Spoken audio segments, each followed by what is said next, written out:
नमस्कार। राप्ती दर्पण टेलिभिजनको दर्पण खबरमा म मन्जु रोका मगरको तपाईलाई हार्दिक स्वागत छ। दर्पण खबर देशका विभिन्न digital cable, YouTube channel, Facebook page र आइपीटीभीबाट पनि संसारभर एकैसाथ हेर्न सक्नुहुन्छ। खबर सुरु गरौं प्रमुख खबरका शीर्षकहरूबाट। डिभिजन वन कार्यालय दाङद्वारा वन ढडेलो नियन्त्रणका लागि व्यवस्थापन सम्बन्धी अन्तर्क्रिया कार्यक्रम घोराहीमा सम्पन्न। दाङका 83 सामुदायिक वन ढडेलोको उच्च जोखिममा। सल्यानमा अटो दुर्घटना हुँदा 5 जना बालबालिका घाइते। ज्येष्ठ नागरिकको राम्रो स्याहार सुसार गरेका 36 जोडीलाई राप्ती गाउँपालिकाद्वारा सम्मान। दाङको गढवामा पुस्तकालयको निर्वाचनमा दलगत प्यानल सचिव बाहेक सबै पदमा सत्ता गठबन्धनका उम्मेद्वार विजयी। र तुलसीपुर उपमहानगरपालिका वडा नम्बर 6 द्वारा 49 जना बालबालिकाहरूलाई शैक्षिक सामग्री वितरण। नेपालमा पछिल्लो 24 घण्टामा थप 27 जनामा कोरोना भाइरसको संक्रमण पुष्टि।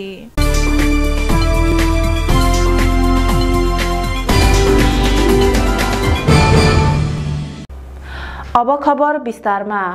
नेपालमा पछिल्लो 24 घण्टामा थप 27 जनामा कोरोना भाइरसको संक्रमण पुष्टि भएको छ। स्वास्थ्य मन्त्रालयका अनुसार पछिल्लो 24 घण्टामा कोरोनाबाट कसैको पनि मृत्यु भएको छैन। हालसम्म कोरोनाबाट 11,950 जनाले ज्यान गुमाएका छन्। बिहीबार 220 जना कोरोना संक्रमण मुक्त भएको स्वास्थ्य मन्त्रालयले जनाएको छ। हाल देशभर 4,376 जना सक्रिय संक्रमित रहेका छन्। गत 24 घण्टामा 1,654 पीसीआर तथा 3,093 एन्टिजेन परीक्षण भएको छ।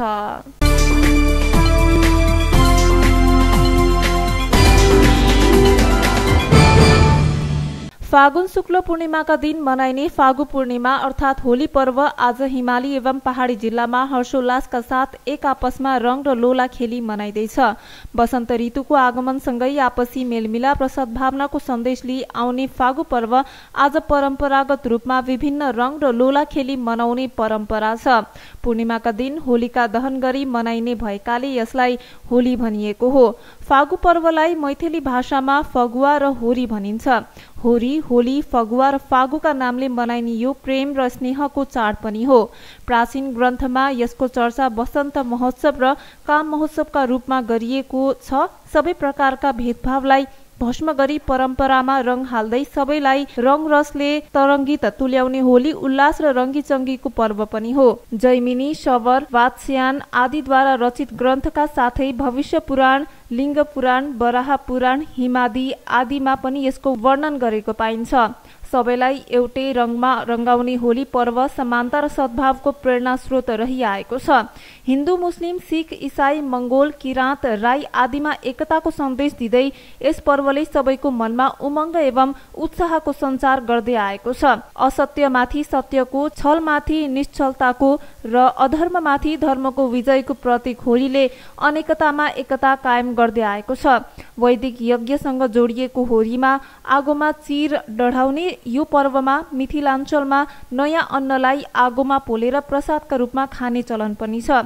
यसै क्रममा होली पर्वको परम्परागत ऋतुराज वसन्तका मित्र मदन अर्थात कामदेवको पूजाबाट सुरु भएकाले यस उत्सवलाई मदनोत्सव या वसन्तोत्सवका रूपमा पनि मनाइन्छ। प्राचीन कालमा वसन्तोत्सवका रूपमा स्थापित यो पर्व कालान्तरमा प्रहलाद, कृष्ण, होलिका, ढुण्डा आदिका माध्यमले फागु, फगुवा, होली, होरी आदि नाउँबाट मनाउन थालिएको बताइन्छ। रस रंग, नाचगान, खानपिन, मनोरञ्जन र आफ्नो रंगमा अरूलाई रंग्याउने, ढोल, डम्फु, बजाउँदै भेदभाव मनोमालिन्य त्याग्दै भातृत्व भावना बढाउने यस पर्व हिजो आज भने केही ओझेलमा परेको पाइन्छ।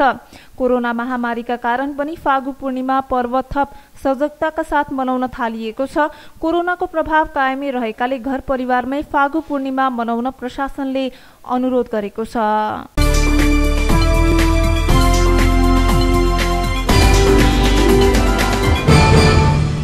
बालबालिकाहरू अझै पनि श्रममा रहेको एक अध्ययनले देखाएको छ। जोखिमपूर्ण काममा बालबालिकाको प्रयोग घटाउनु पर्ने बेला बालबालिकाहरू जोखिमपूर्ण काममा संलग्न रहेको भेटिएको हो।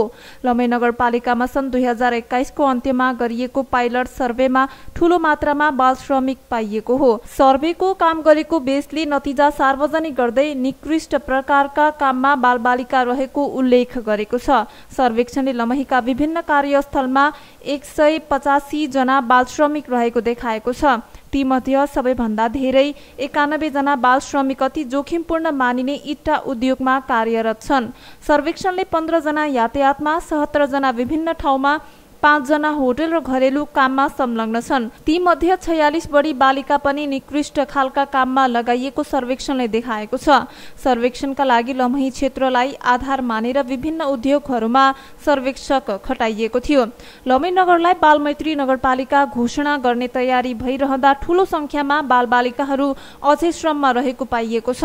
सर्वेक्षणमा परिवारको आर्थिक अवस्था कमजोर भएका कारण इट्टा उद्योगमा काम गर्नु परेको बाध्यता उल्लेख गरिएको छ।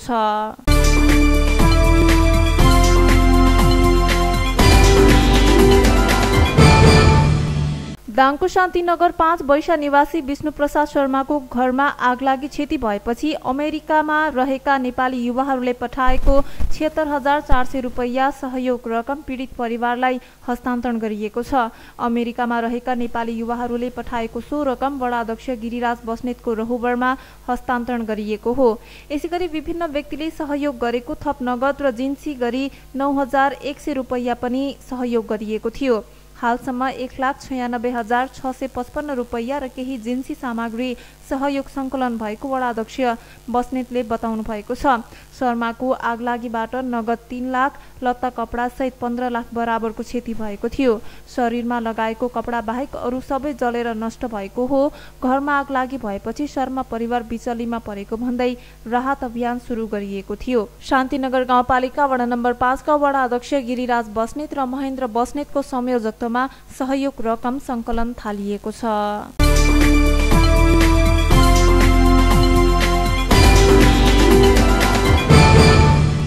ज्येष्ठ नागरिकको राम्रो स्याहार सुसार गरेका घर परिवारका छोरा बुहारी तथा छोरी जवाईलाई प्रोत्साहनका लागि सम्मान गरिएको छ। राप्ती गाउँपालिकाको नियमित कार्यक्रम अन्तर्गत ज्येष्ठ नागरिकको पालन पोषण समुदायमा राम्रो होस् भनी स्याहार सुसार राम्रो गरेका परिवारका सदस्यहरूलाई दोसल्ला तथा प्रमाणपत्रको साथ सम्मान गरिएको हो। राप्ती गाउँपालिकाका 9 वटा वडाबाट 36 जोडीलाई गाउँपालिकाले सम्मान गरेको हो। प्रत्येक वडाबाट 4 जोडीका दरले श्रीमान श्रीमतीलाई सम्मान गरिएको छ।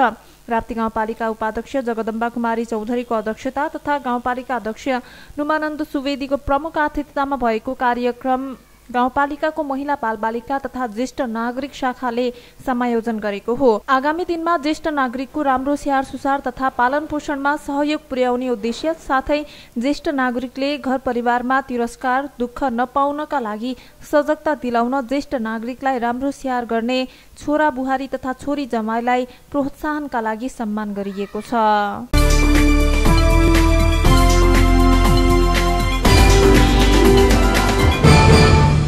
सल्यानमा अटो दुर्घटना हुँदा 5 जना बालबालिका घाइते भएका छन्। जिल्लाको बागचौर नगरपालिका वडा नम्बर 2 को राप्ती राजमार्गमा पर्ने खरिपोटदेखि बागचौरतर्फ जाँदै गरेको अटो बाँधखोला नजिक बिहीबार दुर्घटना हुँदा अटोमा सवार 5 जना बालबालिका घाइते भएका हुन्। रा 1/5022 नम्बरको अटो घरमा रोकिरहेको अवस्थामा सोही ठाउँका अन्दाजी 18 वर्षीय मदन वलीले कसैलाई पनि नसोधी चलाएको अवस्थामा बाँधखोला नजिक दुर्घटना हुँदा 5 जना घाइते भएको इलाका प्रहरी कार्यालय थारमारेले जनाएको छ। घाइते हुनेमा खरिबोटकी 7 वर्षीय सुधा भण्डारी, वर्ष 10 की निर्जला बीएम, वर्ष 13 की गंगावली, वर्ष 10 की सुप्रिया परियार, वर्ष 12 की ग्रीष्मा बीएम रहेका छन्। घाइतेहरूलाई थप उपचारका लागि नेपालगञ्ज लगिएको प्रहरीले जनाएको छ। यस्तै अटो चालक बस्नेत फरार रहेको र अटो प्रहरीको नियन्त्रणमा रहेको छ।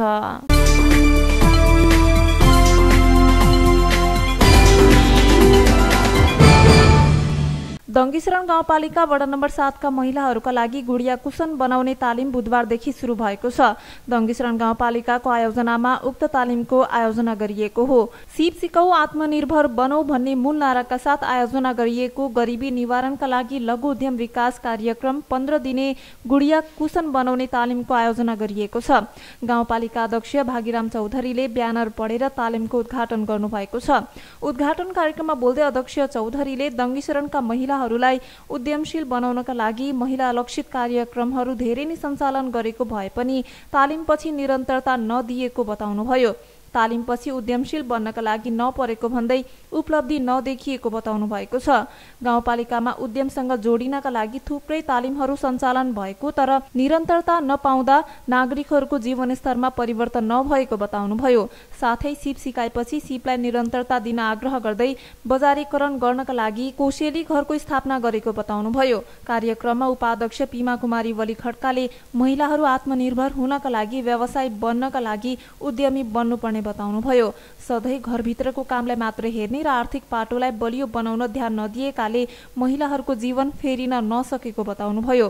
15 जना महिलाहरूको सहभागिता रहेको तालिमको प्रशिक्षकमा रेणु घरती रहनु भएको छ। तालिम उद्घाटन कार्यक्रमको सहजीकरण सुशीला डीसीले गर्नुभएको थियो।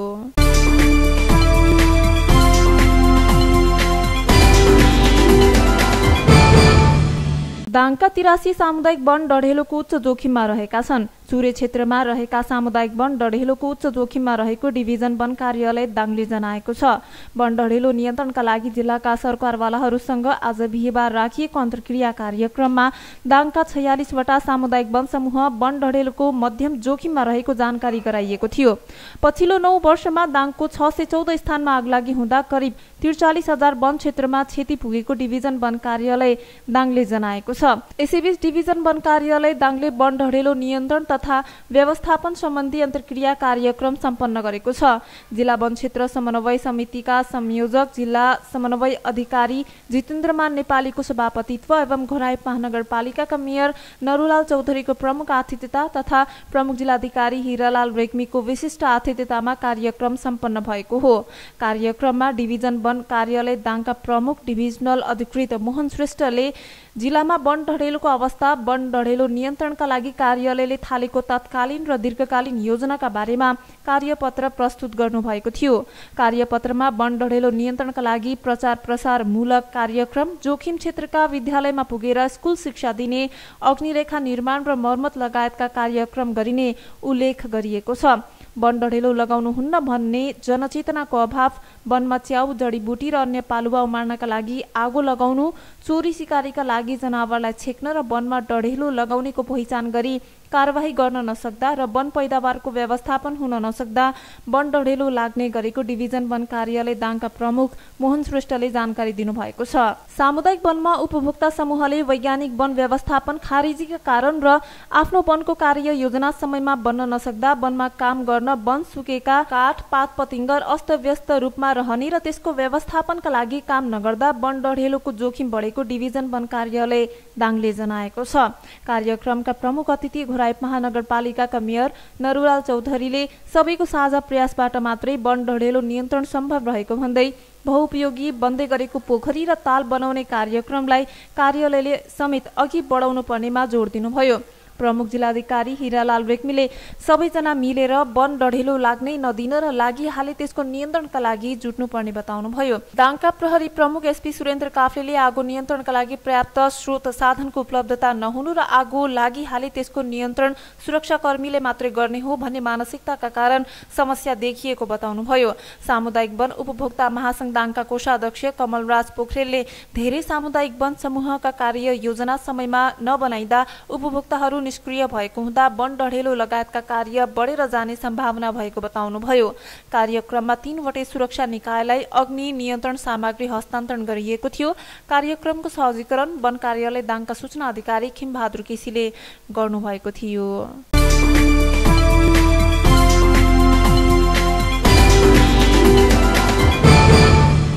तुलसीपुर उपमहानगरपालिका वडा नम्बर 6 ले 49 जना बालबालिकाहरूलाई शैक्षिक सामग्री वितरण गरेको छ। बिहीबार वडा नम्बर 6 का दलित तथा विपन्न परिवारका 49 जना बालबालिकाहरूलाई शैक्षिक सामग्री वितरण गरिएको वडा सदस्य यमुना परियारले जानकारी दिनुभएको छ। वडाको 1 लाख बजेटमा 49 जना बालबालिकाहरूलाई स्कुल ड्रेस, कापी, कलम, झोला लगायतको शैक्षिक सामग्री वितरण गरिएको परियारले जानकारी दिनुभयो। वडा नम्बर 6 मा रहेका टोलहरूबाट डाटा मागेर दलित तथा विपन्न परिवारका बालबालिकाहरूको पढाइमा सहयोग पुगोस् भन्ने उद्देश्यले वडाले बजेट छुट्याएर शैक्षिक सामग्री वितरण गरेको उहाँको भनाइ भएको छ।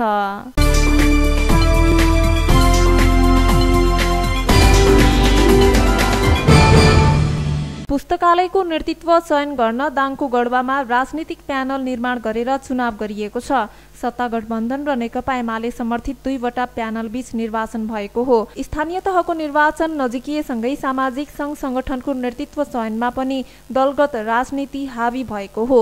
सत्ता गठबन्धनका उम्मेद्वारलाई टक्कर दिए पनि एमाले समर्थित प्यानलबाट सचिव मात्रै विजय भएका हुन्। बाँकी सबै पदमा सत्ता गठबन्धन समर्थित उम्मेद्वार निर्वाचित भएका छन्। अध्यक्षमा ओभा पाठक निर्वाचित हुनुभएको छ। उहाँका प्रतिद्वन्दी गिरिराज भट्ट 3 मतले पराजित हुनुभएको हो। उपाध्यक्षमा नारायण प्रसाद पण्डित, सचिवमा शिवराज पन्थी, कोषाध्यक्षमा तिलक बहादुर दमाई र सहसचिवमा पटवारी यादव निर्वाचित हुनुभएको छ।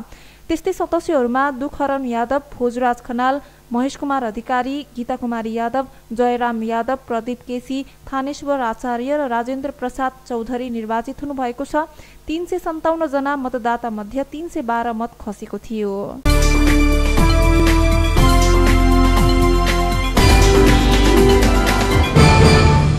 निर्वाचन आयोगले आउँदो स्थानीय तह चुनावमा राष्ट्रिय मान्यता प्राप्त दल बाहेकका 73वटा साना दललाई पनि दलीय चुनाव चिन्ह प्रदान गर्ने निर्णय गरेको छ। यसअघि स्थानीय तहको चुनावमा राष्ट्रिय मान्यता प्राप्त दल बाहेकका प्रतिनिधिले स्वैच्छिक चिन्ह लिएर उठ्नुपर्ने प्रावधान थियो। आज बिहिबार निर्वाचन आयोगको नियमित पत्रकार सम्मेलनमा आयोगका प्रवक्ता शालिग्राम शर्मा पौडेलले यो जानकारी दिनुभएको हो। 73वटा राजनैतिक दललाई आफ्नो दलको चुनाव चिन्ह प्राप्त गर्नका लागि जिल्ला स्तरको संगठन संरचना जिल्ला समितिको विवरण 2078 को चैत्र 6 गते भित्र पेश गर्न पत्रचार गरिएको उहाँले बताउनुभयो।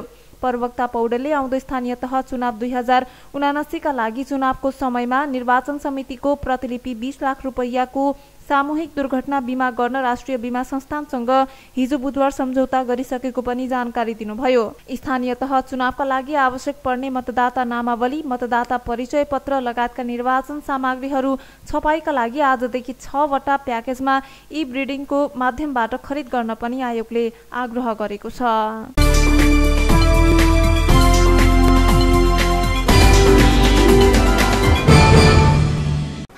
हामी दर्पण खबरको अन्त्यमा आइपुगेका छौं। खबर सक्नु अघि प्रमुख खबरहरू पुनः एकपटक। डिभिजन वन कार्यालय दाङद्वारा वन ढडेलो नियन्त्रणका लागि व्यवस्थापन सम्बन्धी अन्तर्क्रिया कार्यक्रम घोराहीमा सम्पन्न। दाङका 83 सामुदायिक वन ढडेलोको उच्च जोखिममा। सल्यानमा अटो दुर्घटना हुँदा 5 जना बालबालिका घाइते। ज्येष्ठ नागरिकको राम्रो स्याहार सुसार गरेका 36 जोडीलाई राप्ती गाउँपालिकाद्वारा सम्मान। दाङको गढवामा पुस्तकालयको निर्वाचनमा दलगत प्यानल सचिव बाहेक सबै पदमा सत्ता गठबन्धनका उम्मेद्वार विजयी। र तुलसीपुर उपमहानगरपालिका वडा नम्बर 6 द्वारा 49 जना बालबालिकाहरूलाई स्वैच्छिक सामग्री वितरण। नेपालमा पछिल्लो 24 घण्टामा थप 27 जनामा कोरोना भाइरसको संक्रमण पुष्टि।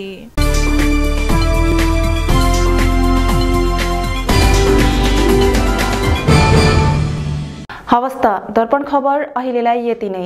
समाचार कक्षका सम्पूर्ण सहकर्मीहरूसँगै म मन्जु रोका मगरलाई पनि बिदा दिनुहोस्। नमस्कार।